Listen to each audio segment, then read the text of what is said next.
Teleproyecto. Declarado de interés nacional por el Ministerio de Cultura de la República Argentina.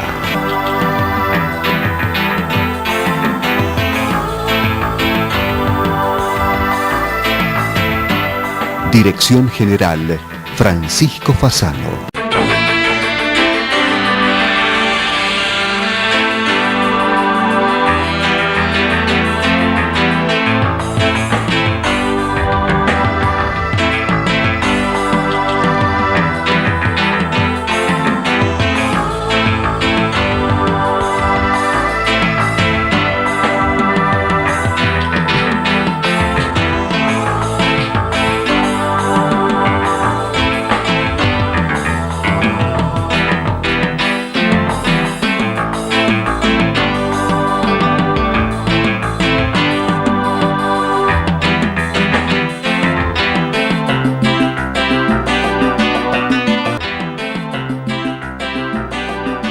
Sociedad Central de Arquitectos, 1886-2018, 132 años por la arquitectura, 132 años con los arquitectos.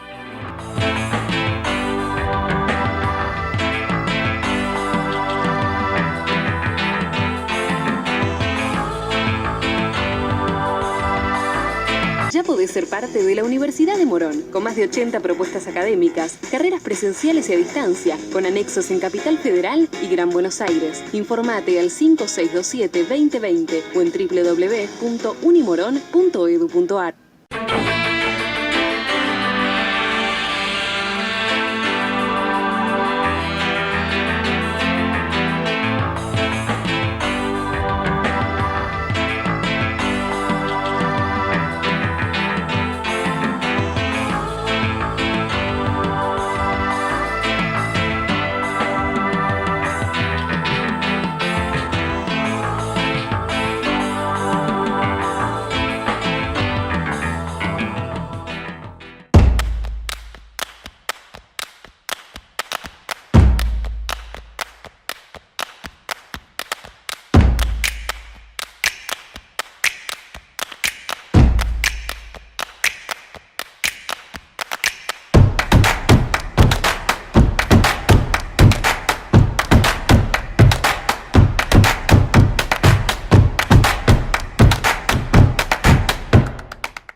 Sociedad Central de Arquitectos, 1886-2018, 132 años por la arquitectura, 132 años con los arquitectos.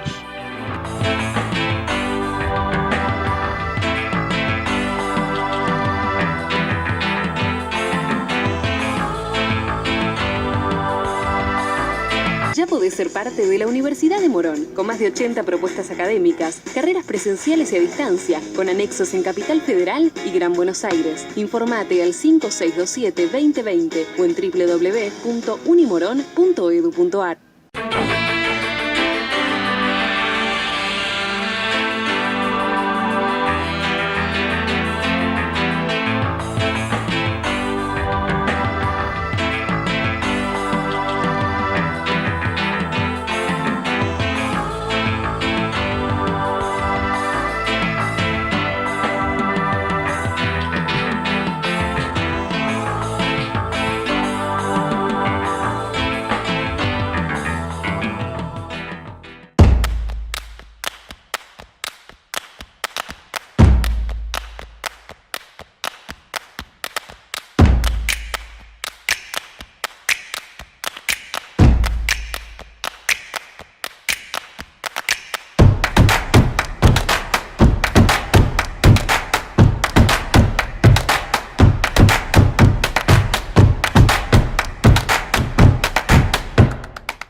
Hola, bienvenidos a una nueva emisión de Teleproyectos, sinónimo de arquitectura en televisión e internet.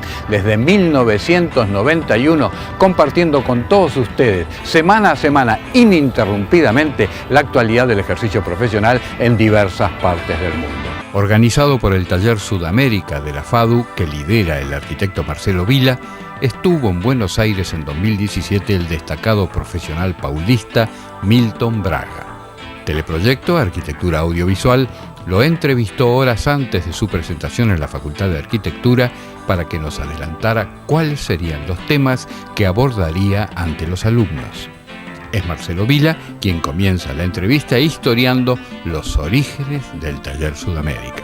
10 años formalmente se daba inicio al Taller Sudamérica y antes de iniciar las clases recuerdo que hicimos una serie de conferencias que vos estuviste acompañándonos y difundiendo en la Facultad de Arquitectura de una experiencia que entiendo yo era inédita y de hecho sigue siendo inédita, que es que un taller de la Facultad de Arquitectura se ocupe como objeto de estudio de la región. Piense cuáles son los grandes desafíos que tiene la región en términos de territorio. Y en un mundo que hace 10 años era de un modo, hace 10 años después es de otro, ¿no? Con lo cual el gran desafío que yo entiendo tenemos nosotros los arquitectos no es solo pensar en la escala que estamos acostumbrados, sino entender el problema de las ciudades desde el problema del territorio, y en eso el tema de la región es clave. Y como entendíamos que en ese entonces la inteligencia que teníamos acá no daba abasto, decidimos armar un espacio de reflexión más amplio que incluyera a muchos queridos amigos de los países vecinos. Imaginábamos que el único modo de pensar esto era entre todos los que nos interesaban. Milton fue también uno de los primeros que estuvo allá en ese famoso mapa que nos reunía a todos. Yo confío mucho en las relaciones humanas, creo mucho no solo en la capacidad de interactuar inteligencias con otros, sino afectos con otros. Y me pareció que era una visita muy especial invitarlo para que celebremos estos 10 años juntos en un evento que va a ser un evento de reflexión, básicamente. É muito bom poder voltar aqui e muito mais do que aprender e também pensar melhor, portanto ensinar um pouco, né, discutir, desfrutar. Estou aqui desfrutando, isso é muito bom. Essa casa lindíssima, que é uma lição de arquitetura contemporânea, recuperar, transformar cada vez mais uma operação que os arquitetos farão, porque a cidade já tem uma história. Buenos Aires há muito tempo, mas a cidade americana, latino-americana, é uma cidade muitas vezes que cresceu nos últimos 40 anos e quando éramos estudantes aprendíamos que teríamos que fazer novas cidades.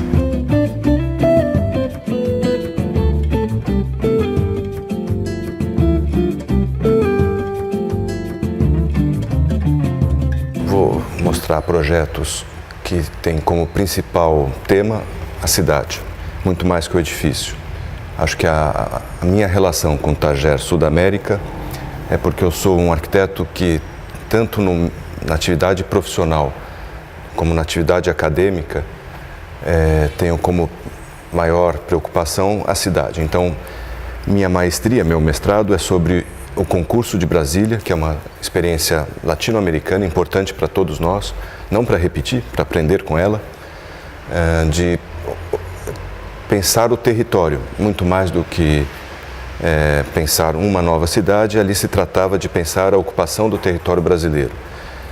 E acho que aprendi muito estudando essa experiência, eu recomendo, porque se tem uma diferença importante da nossa geração, os vivos agora, em relação àquela geração que no Brasil foi importantíssima, do Lúcio Costa, Oscar Niemeyer, Afonso Eduardo Ride, e aqui Mário Roberto Álvares, muitos arquitetos que deixaram um legado importantíssimo, A diferença está na visão de cidade. Eu acho que a visão de cidade do século XX é uma visão que não nos interessa. Não devemos nos contentar com ela. Temos que entendê-la, entender as qualidades, o programa principalmente, os problemas que essa visão urbana e essa geração de arquitetos formularam, porque são problemas que persistem, mas temos que pensar da nossa maneira. Mudamos muito, cambiamos muito. Então, o que vou apresentar são projetos que variam desde casas particulares para uma única família, às vezes para uma única pessoa, até projetos que são quase planos, ou seja, mais próximos de uma política do que de uma intervenção propriamente.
Recentemente, eu tenho tido uma experiência num instituto, que é muito interessante, em que fazemos o que a gente chama de estruturação de projetos.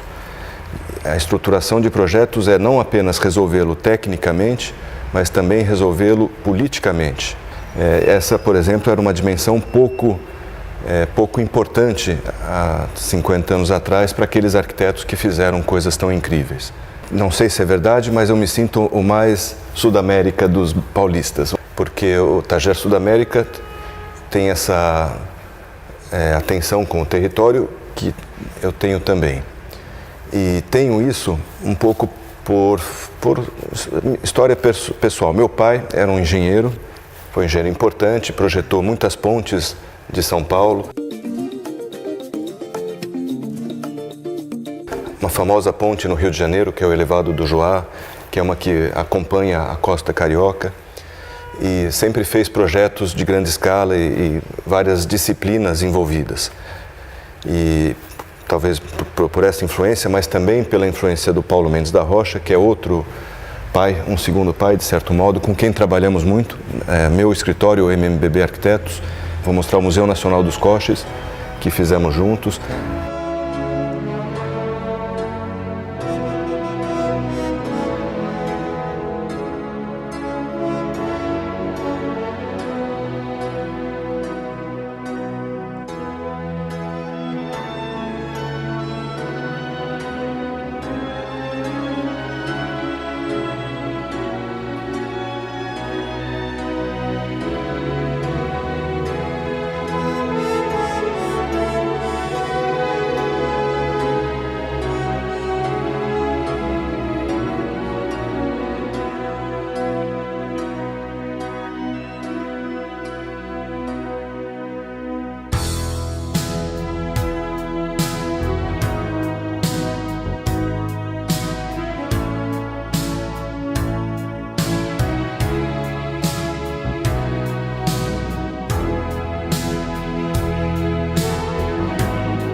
Duas semanas atrás, inaugurou um edifício lindíssimo, que é uma reconversão, um retrofit no centro de São Paulo.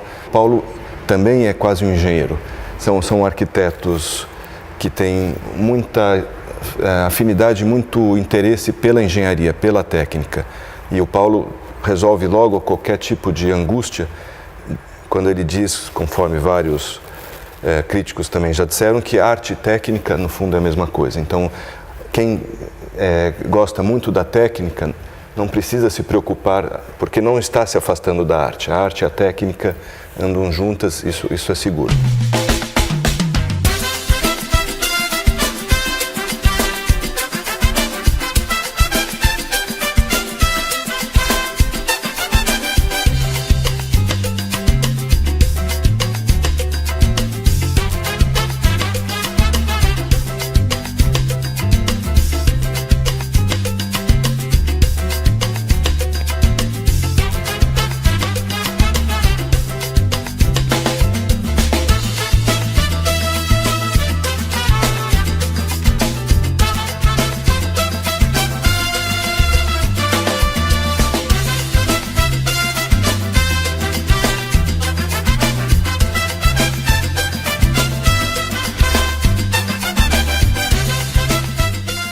Talvez eu possa mostrar uma estação de autobuses ou um aparcamento, que são obras que agora todos os arquitetos querem fazer, mas há 20 anos atrás, quando começamos isso, não eram obras tão cuidadas, pelo menos nos países menos consolidados, como são o Brasil, não sei, a Argentina creio que um pouco também, não eram obras muito cuidadas pela arquitetura. E daí fomos evoluindo em termos de clareza para aquilo que aí é o principal do que vou mostrar, que é o que eu chamo de arquitetura das infraestruturas.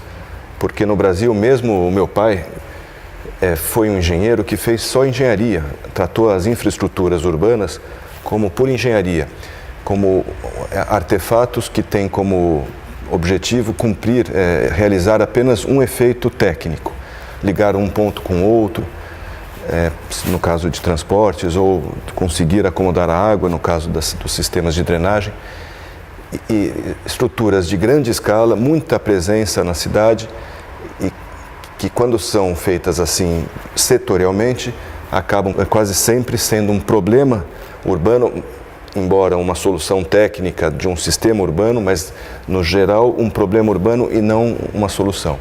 Bom, o terminal é um terminal no centro de São Paulo, onde chegam várias linhas da periferia e há uma conexão entre elas, inicialmente imaginado por 10 anos apenas, porque São Paulo é uma cidade muito dinâmica, como as cidades americanas em geral, e imaginava-se que em 10 anos o sistema de transporte estaria muito mais completo e o terminal poderia diminuir.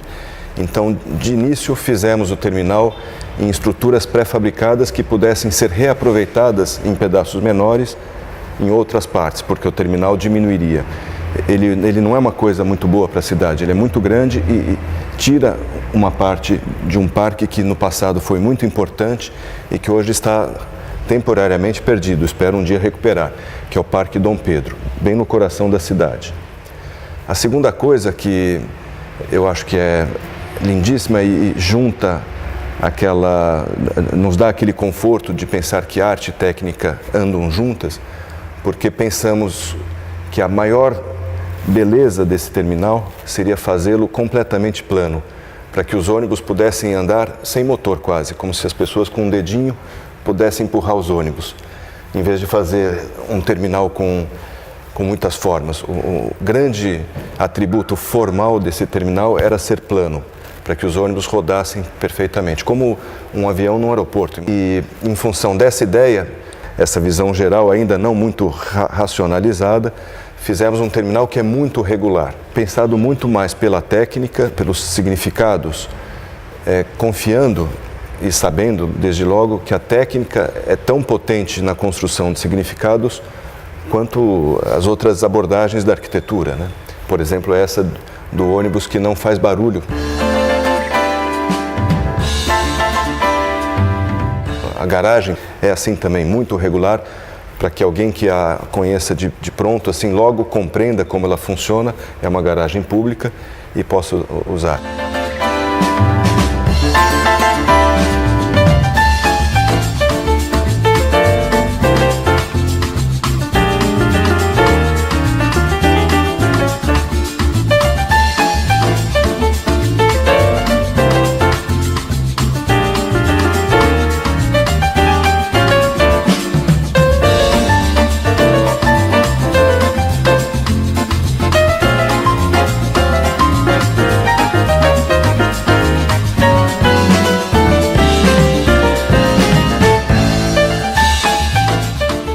acho que a grande tarefa dos arquitetos contemporâneos em São Paulo, mas Buenos Aires, e acho que é aí que eu me sinto muito irmão do Tajer Sudamérica, é fazer muito mais o que está entre os edifícios do que os próprios edifícios. Fazer as ruas, fazer as calçadas, aceiras, fazer os parques, fazer os canais, fazer os terminais, que são as praças contemporâneas.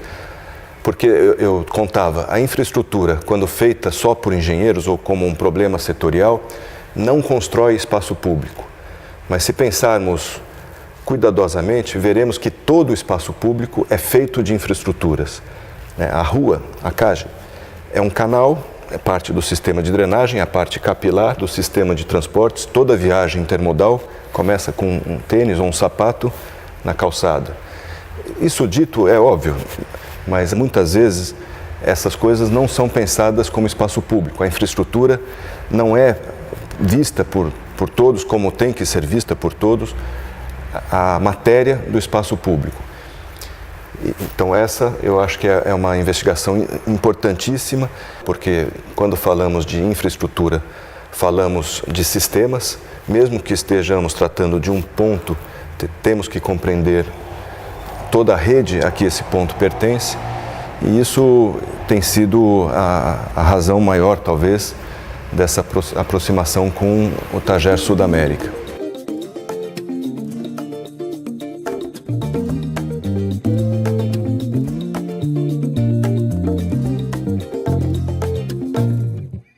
A obra talvez mais emblemática da qual eu participo são sempre projetos, estudos feitos por vários arquitetos, engenheiros, e que eu acho que é muito próxima das pesquisas, aí, inclusive em termos do interesse mais subjetivo do Marcelo e do Tajer, é o Hidroanel Metropolitano de São Paulo. O principal arquiteto desse estudo é o Alexandre Dedjaikov, que é um arquiteto extremamente preparado para enfrentar esse tema, provavelmente um dos maiores conhecedores da arquitetura naval, do transporte aquático, do urbanismo fluvial, como a gente fala, no mundo inteiro, né? Viajou o mundo inteiro, conhece tudo.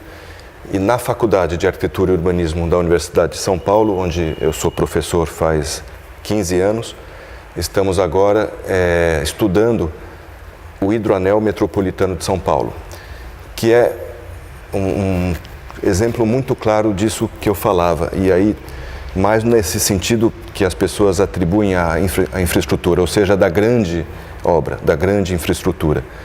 Porque se é talvez a única forma de São Paulo ampliar a oferta de transporte, não tem mais espaço, o único espaço que sobrou é o rio. Então, independentemente de qualquer outra vantagem do hidroanel, em termos, por exemplo, de custo reduzido para o transporte de grandes cargas, né, que é notório no transporte aquático, gasta-se pouco, mas independentemente disso, no caso de São Paulo, é a única chance que temos de melhorar o transporte da cidade, significativamente. Mas me interessa o hidroanel muito mais pela praia que ele vai construir, pela frente urbana muito qualificada, que uma água rica, né, inclusive cheia de riqueza, cargas, navios, pessoas, cheia de vida, como ela aparecerá, será uma paisagem maravilhosa. Nós falamos muito de arquitetura e paisagem, e a cidade é a paisagem mais importante, é onde a gente está, né?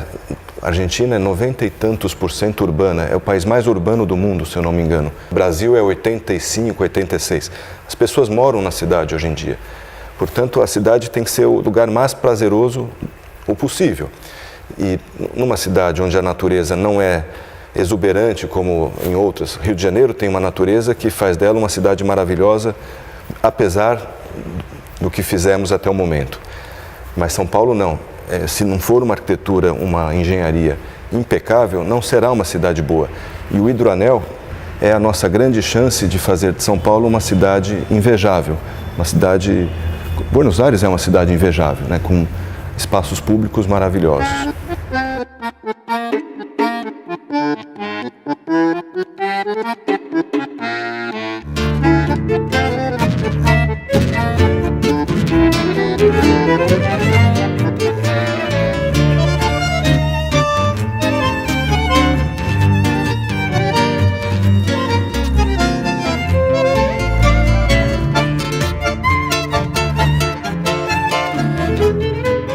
cidades, as cidades americanas, principalmente as brasileiras, acho que peruanas, paraguaias. A Argentina é um país que se desenvolveu antes desses outros que eu citei.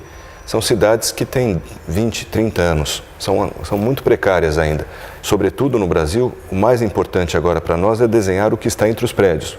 As casas estão lá, essas pessoas que migraram agora do campo para a cidade nos últimos 50 anos, sabemos hoje que as áreas vulneráveis, como falamos, né, precárias, nas cidades brasileiras, já não são a primeira geração que veio do campo para morar na cidade. Já são a segunda, às vezes a terceira geração. Já são bastante urbanas essas pessoas. Mesmo assim, o urbanismo, a arquitetura, o urbanismo é muito interessante porque tem um tempo que hoje em dia é cada vez mais esquisito, mais diferente, mais improvável, né? Um celular são 2 anos. Essa tecnologia de filme, há 10 anos atrás, não existia. Né? Mas uma casa dura 30 anos e um bairro, uma cidade, dura 1000 anos. Não muda nunca mais, né? Então, essas áreas têm 50 anos, mas são recém-feitas, né? E a única coisa que tem são as casas. Portanto, cabe a nós fazer o resto. E são pessoas que já sabem viver na cidade. Então, a vivenda coletiva, que é uma invenção urbana, não havia no mundo rural. E eu tenho tido por sorte, porque é um tema que eu não tinha muita familiaridade, mas nos últimos 5 anos, uma experiência importante com habitação social. E acho que hoje uma segunda tarefa importante é conseguir casa para todos, né? E isso é um problema mundial. Todas as cidades do mundo têm muita gente que não consegue uma moradia adequada sem o auxílio do Estado, que é o que caracteriza a habitação social. A habitação social é uma habitação como qualquer outra, melhor, se possível, do que qualquer outra, adquirida, né, ou dada ao morador com auxílio do Estado no subsídio. E no Brasil, esse número, a demanda é astronômica, acho que aqui também deve ser, por isso coletiva, e mais ainda eu acho que a única forma de resolver isso é fazer junto com a habitação de mercado. Como se tentou recentemente em São Paulo, ainda não chegamos lá, mas em Paris se faz assim, em Viena, Santiago do Chile, em algumas zonas, todo empreendimento de mercado tendo dentro dele uma pequena porcentagem de unidades destinadas à população com menor renda e que está lá com auxílio do Estado. Acho isso importantíssimo, porque acho que aqui também, no Brasil, a melhor política de transporte não é aumentar a oferta, eu até referi, é quase impossível, é diminuir a oferta, melhorar a distribuição da população, tornar a cidade compacta, como falamos, que é a cidade densa e mista. Vários usos, as pessoas não precisando mais viajar por necessidade, viajando apenas por desejo, que eu acho que a grande conquista da cidade vai ser essa, quando as pessoas viajarem para desfrutar, não para subsistir, não para trabalhar, estudar. E a forma mais fácil de fazer isso é organizar como uma boa política os 30% de novas casas que temos que fazer para a população de baixa renda. É um número astronômico, então essa vai ser a melhor política de transporte. A melhor política educacional é juntar segmentos sociais, rendas distintas, para que uns aprendam com os outros. Obviamente há um certo romantismo nessa visão, mas acho que a grande novidade, a grande boa notícia que temos no Brasil é que as pessoas começaram a pensar a cidade como algo importante para elas e estão dispostas a conviver com outros, estão aprendendo que a cidade é um lugar de conflito, é um lugar de fricção, além de um lugar de alegria e sociabilidade. Y de esta forma vamos llegando al final de la presente emisión de Teleproyecto, sinónimo de arquitectura en televisión e internet, desde 1991, compartiendo con todos ustedes semana a semana, ininterrumpidamente, la actualidad del ejercicio profesional en diversas partes del mundo. Esperamos que haya sido del agrado de todos ustedes. Por nuestra parte nos vamos despidiendo hasta cualquier momento en alguna de las herramientas digitales que ponemos a su disposición. Nuestro sitio web, todos los programas subidos a YouTube y a Vimeo e interactuados con las plataformas de Facebook y Twitter. Será entonces Hasta cualquier momento.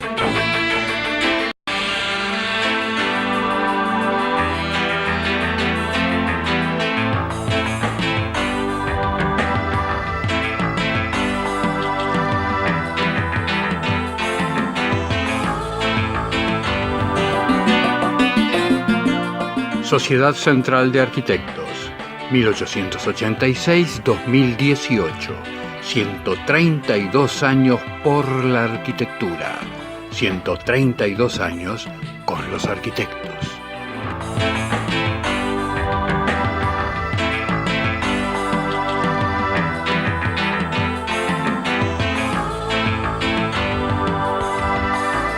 Ya podés ser parte de la Universidad de Morón, con más de 80 propuestas académicas, carreras presenciales y a distancia, con anexos en Capital Federal y Gran Buenos Aires. Informate al 5627-2020 o en www.unimoron.edu.ar.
¿Tiene registrado en video profesional el desarrollo completo de sus obras?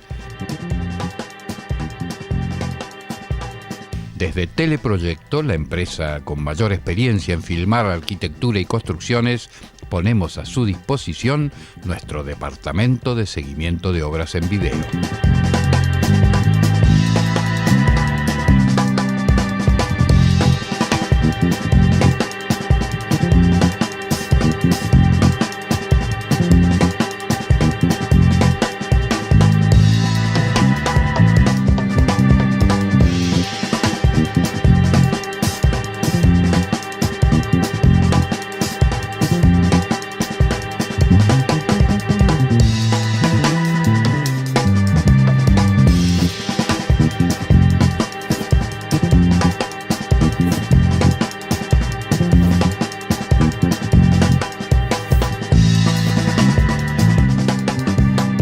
Es otro servicio de Teleproyecto, la construcción en imágenes. Más de un cuarto de siglo filmando obras.